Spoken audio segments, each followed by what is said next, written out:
Jananam, of all living entities. Ayu, the duration of life. Lava Adi, consisting of seconds, moments, minutes, and hours. Avayavai, by different parts. Shi no Shi, reduced. Kutta sta, without being affected by anything. Atma, the supersoul. Param Eshti, the supreme soul. Aja, the unborn. Mahan, the great. Tvam, you. Jiva Lokasya, of this material world. Cha, also. Jiva, the cause of life. Atma, the supersoul. Translation and purport by His Divine Grace, A.C. Bhaktivedanta Swami Prabhupada, Srila Prabhupada Ki Jai. O my Lord, your Lordship is eternally awake, seeing everything that happens. As eternal time, you reduce the duration of life for all living entities through your different parts, such as moments, seconds, minutes, and hours. Nonetheless, you are unchanged, resting in one place as the Supersoul, Witness, and Supreme Lord, the birthless, all-pervading controller, who is the cause of life for all living entities. Purport. In this verse, the word kutta sta is very important. Although the Supreme Personality of Godhead is situated everywhere, he is the central, unchanging point. Ishvara sarvabhutanam hrideshe arjuna tishtati. The Lord is situated in full in the core of everyone's heart.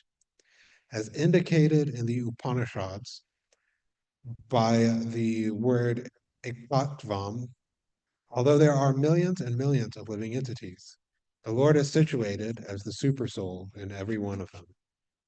Nonetheless, he is one in many, as stated in the Brahma Samhita, Advaitam Achutam Nadim Ananta Rupam. He has many forms, yet they are Advaita, one and unchanging. Since the Lord is all-pervading, he is also situated in eternal time. The living entities are described as parts and parcels of the Lord, because he is the life and soul of all living entities, being situated within their hearts as the Antaryami, as enunciated by the philosophy of inconceivable oneness and difference, Achinta Beda Beda. Since the living entities are part of God, they are one in quality with the Lord, yet they are different from him. The Supersoul, who inspires all living entities to act, is one and changeless. There are varieties of subjects, objects, and activities, yet the Lord is one. Om Agena Taramandasya Ginanjana Shlakaya Chakshumatamyana Tasmai Shri Guruve Namaha. Jai Shri Krishna Chaitanya Prabhu Nityananda Shri Advaita Gadadhara Shri Vasari Gaura Bhakta Vrinda Hare Krishna Krishna Krishna Hare Hare Hare Rama Rama Rama Hare Hare. So continuing with the prayers of Hiranyakashipu to Lord Brahma, we are hearing that he is praising Lord Brahma um, as one who is all-pervading and the cause of everything. Um, as it says, he is the cause of life. He is eternal time, is resting in one place, and is the witness of the Supreme Lord. Of course, as mentioned yesterday, we understand that the praise that is being given to Lord Brahma actually describes Krishna or Vishnu. And it's just that Hiranyakashipu is confused or bewildered, and that he is taking a jiva, Lord Brahma, to be the supreme personality of Godhead. And he is making the point that the Supreme Person is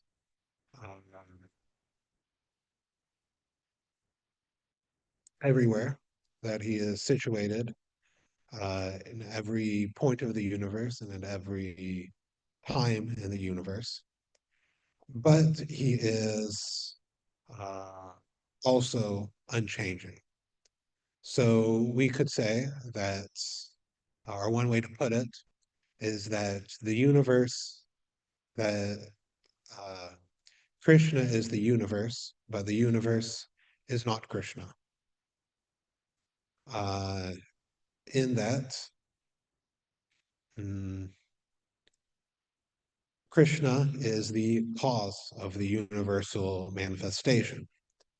Um, as we read in the Brahma Samhita, he is praised, Krishna is praised as Sarva Karana Karanam, the cause of all causes, or another way to translate it is the ground of all being, in that everything depends upon him in a kind of metaphysical sort of way, or that without the existence of Krishna, nothing else would exist. And this also applies to the um, various other expansions uh, that he manifests. Of course, this is not um, causation, because causation requires time, and all incarnations are all expansions of the Supreme Lord, are eternal. So there's never a time that there wasn't them. Uh, but they are grounded in Krishna, in that he is the avatari. He is the source of all avatars. And what to speak of avatars that are Vishnu Tattva, he is also the grounding and cause of the material manifestation and of the living entities. We are, in a certain sense, monists, in the way that we believe there is nothing but Krishna. But we believe in opposition to the Mayavadis, that the living entities and the Supreme Lord are eternally different. We both agree, both the Mayavadis and the devotees uh, agree that uh, both the living entities, uh, the individual jivas, and the Supreme Lord is Brahman, in that we are one in nature, and that nature is eternal. Uh, but where we differ is that the Mayavadis believe that when one reaches a certain stage of enlightenment, one realizes one is non-different than this Brahman, and uh, one merges back into it as one has been cleared of one's illusion.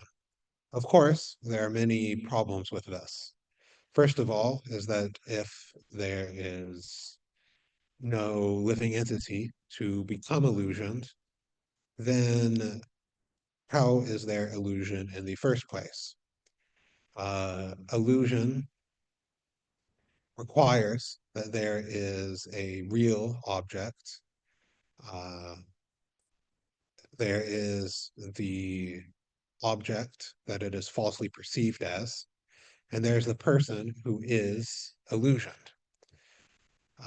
If you don't have these three elements, then there cannot be actual illusion. And in the Mayavad conception, two of those elements are missing. They say there is Brahman, but they say that the material world is false.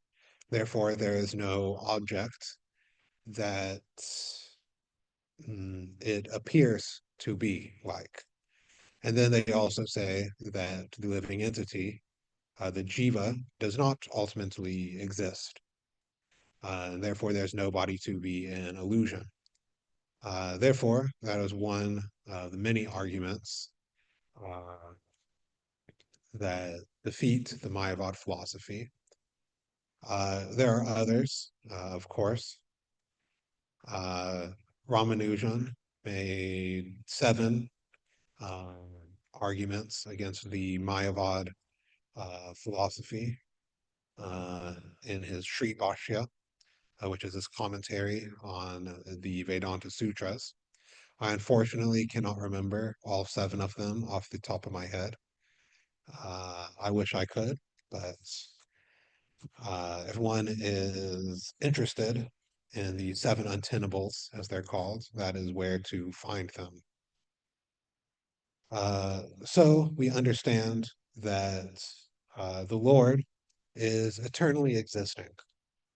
It is not that Krishna is a form of the material energy, in that either in the way that the traditional Mayavadis say, uh, which is that, according to their view, they say that Krishna is kind of the first or the greatest manifestation of this impersonal Brahman, and that he is the one that starts the chain of cause and effect, which is, of course, nonsense. We understand that the supreme truth, the supreme absolute truth, is personal, and that the impersonal Brahman rests on Krishna. Simple way of understanding or arguing for this is that we always see that impersonal things arise from persons. There's the impersonal manifestation of my voice, but it is arising from a person. There's the impersonal manifestations of a sonata or an essay or something like that. But we understand there are composers and authors. Even historically, there are so many works of literature or art whose authorship is lost to history. But we understand that they do have an author. Uh, if somebody came and said that this ancient writing did not have an author, it was simply the result of random process, then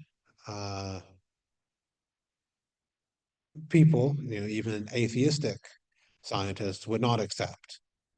They say, no, there has to be an author.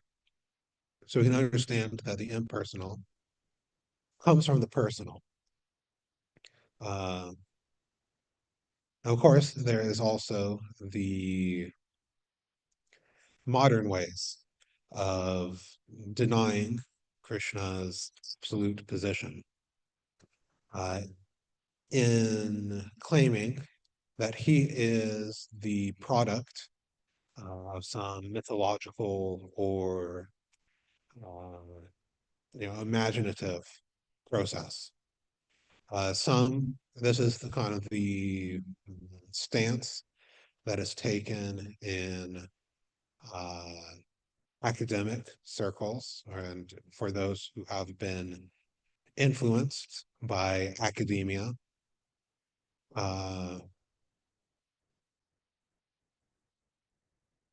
where they claim either that Krishna is wholesale fabrication, that it's all just mythology, or that he was a real person that got deified later after his passing. Um, and this is because the scholars, so-called scholars, that are mm, pro, pronouncing these things, a very limited experience.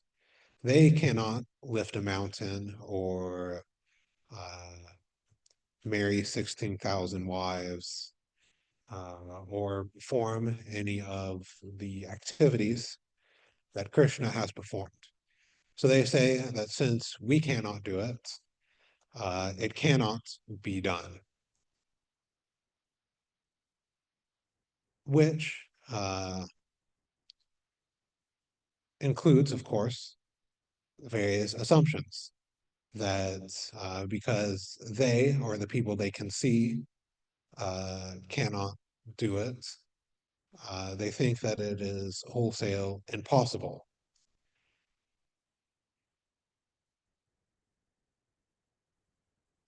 This shows the limitation of Pratyaksha and Anuma. Because just because something is out of your experience does not mean that it cannot happen or it does not exist. The dark side of the moon, for example, is not within my experience, but I believe that it exists. Uh, Even as more prescient or even more uh, direct is that the experience of other minds is outside of my experience. I have the experience of myself thinking, but I don't have the experience of anybody else thinking. For all I know, everybody else could be figments of my imagination. And that all of this is just, a play created by my mind.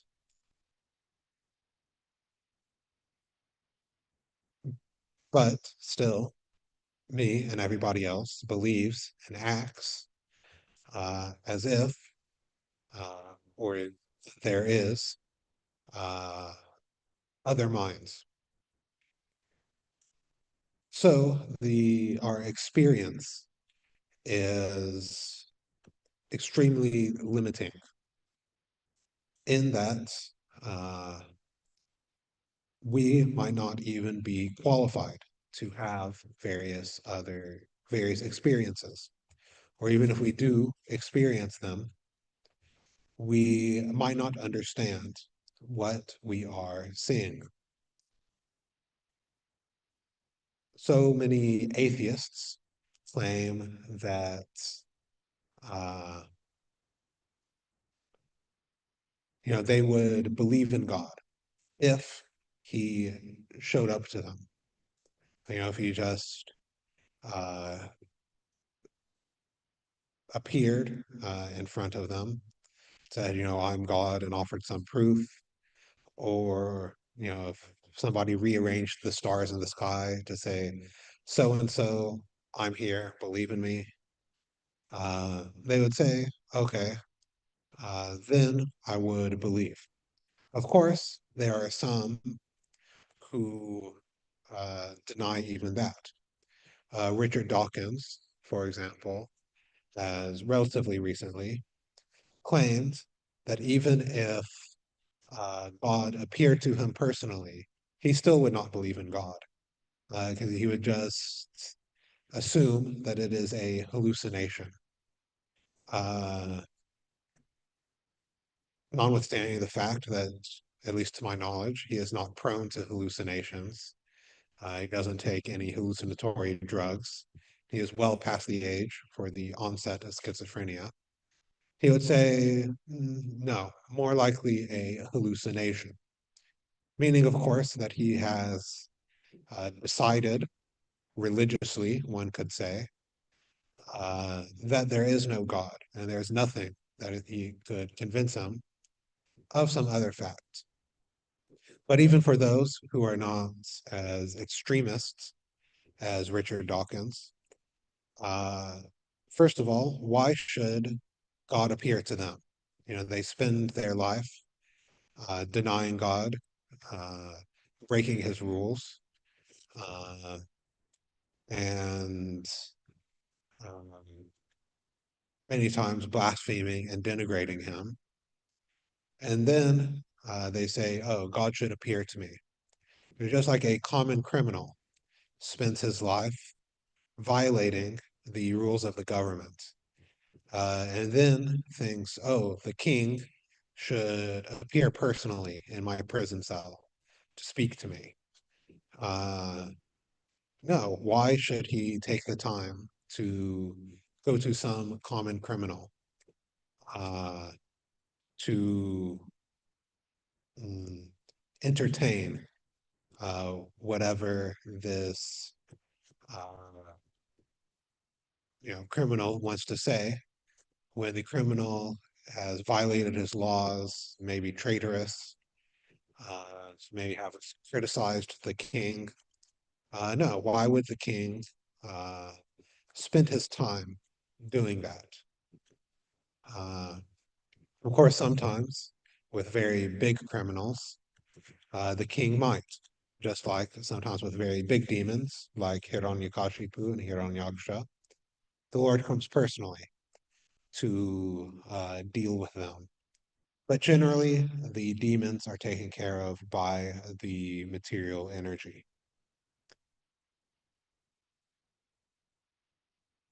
And even if God did appear before them, would they even recognize him?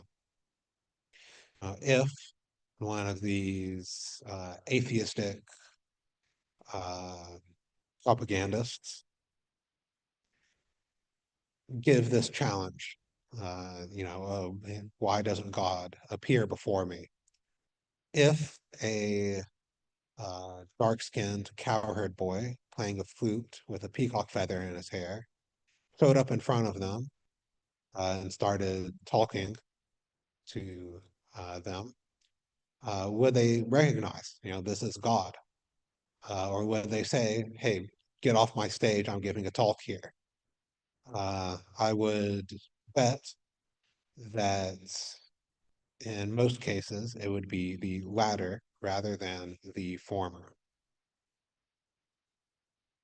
So we rely on the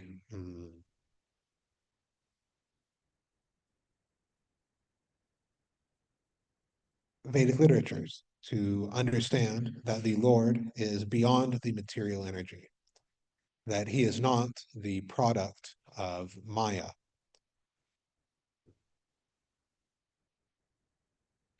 and that rather he is the cause of Maya in the sense that the external energy expands from him. But even so, he is untouched by that energy, that he has various energies that direct the pastimes of himself and the activities of living entities, but that he is not affected by such activities, that he is completely independent from the activities of the material energy.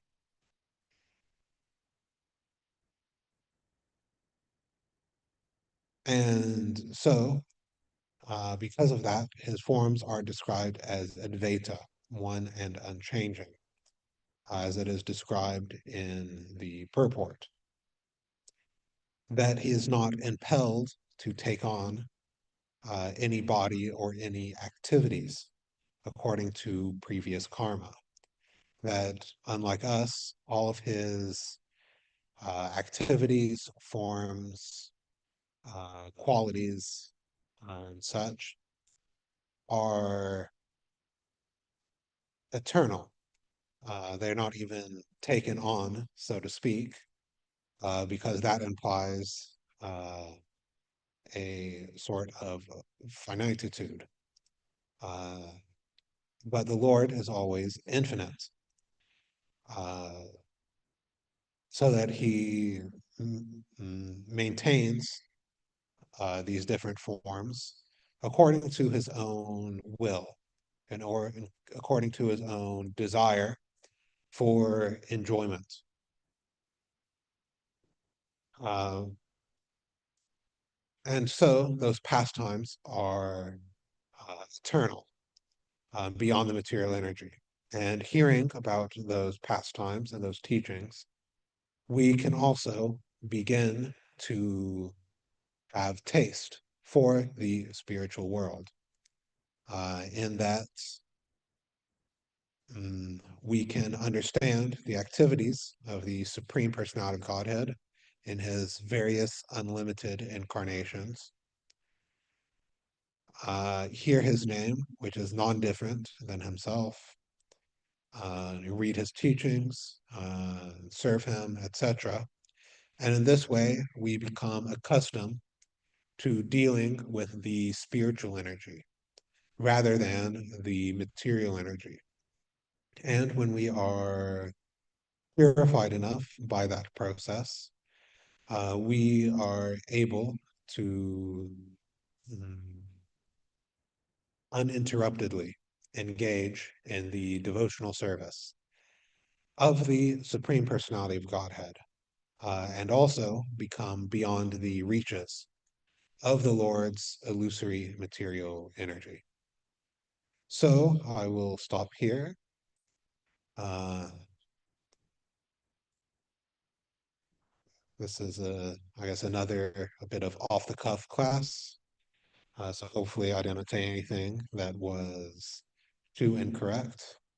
My shirt, my upper covering actually has cuffs this time, so to be off of. So, there any comments, questions, corrections, etc.?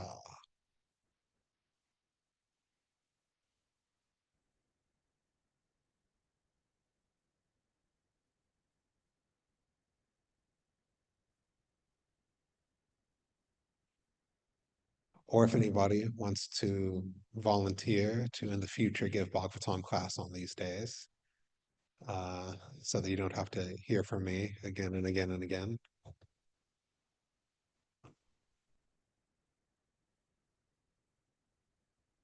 I am pleased to hear from you again and again. Uh,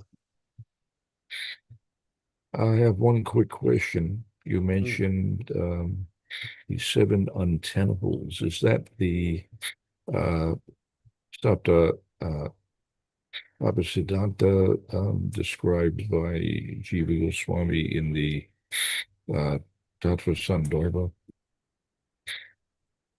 I'm not sure. I've not actually read the Tattva Sandarbha. Uh, the seven untennables come from Ramanujan. I'm not sure if they are as repeated in the Tattva Sandarbha. Uh, let's see if I can find the Sanskrit name or the Sanskrit term for the seven untennables.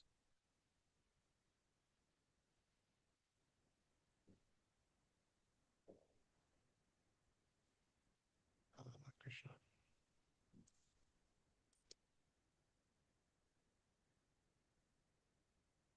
Seven great untennables. Saptavidya Anupapati is how it's generally referred to in Sanskrit. Yeah, I'm not sure if it appears in Jiva Goswami's Sandarbhas.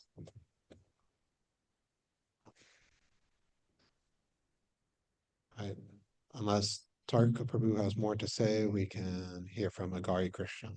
Oh,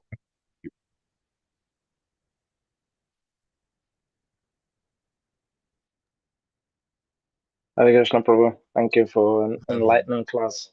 With regards to understanding the oneness of the supersoul, would you say that ChatGPT is an analog to this? So, for example, everybody feels like they have a individual version of ChatGPT, but the mechanics of it are such that it's a probabilistic model. And so it gives nuanced responses, and because it has memory, it feels like it's giving different responses for different usage, but the model is just deployed. It's the same model that's just deployed from a massive data center. So similarly, like the Super Soul, he has his own planet on Shweta, but he's just reflected, and each person is feeling like it's a different Super Soul. I would say I'm not exactly sure how on the back end, like if each chat GPT is a different instantiation of like the same code base, or like the same code. Uh, Maybe you know It's the same. Yeah. So it's the it's like same. what they're going for. Yeah. Like the big companies, they're going for local AI. So like for example, Google on their Pixel phones, they're trying to deploy a local version of the same Gemini model because it'll run faster. But the hardware, it's like it hasn't caught up yet. So local Mm, AI is still like it produces a lot of heat, consumes a lot of energy, and so it would just drain people's battery lives on their phone. yeah. So most of these models are just running from a data center. Yeah, I mean, I guess the point that I am making is that, with the computer or AI analogy,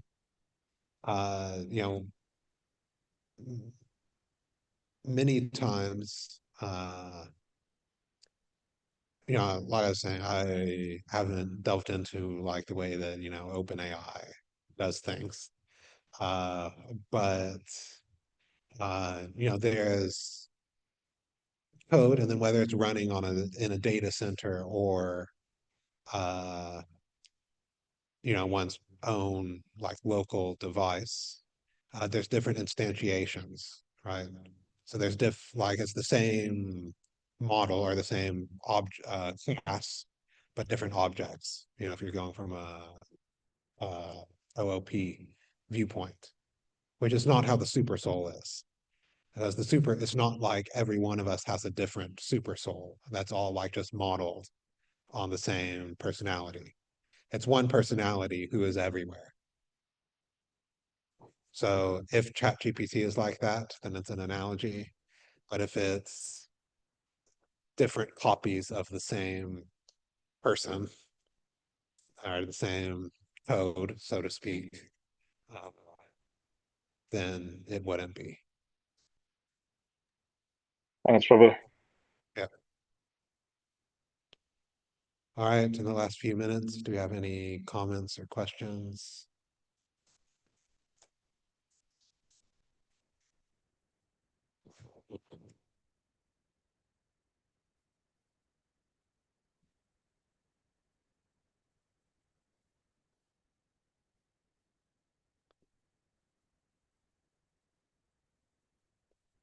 Okay. If not, Srimad Bhagavatam ki jai.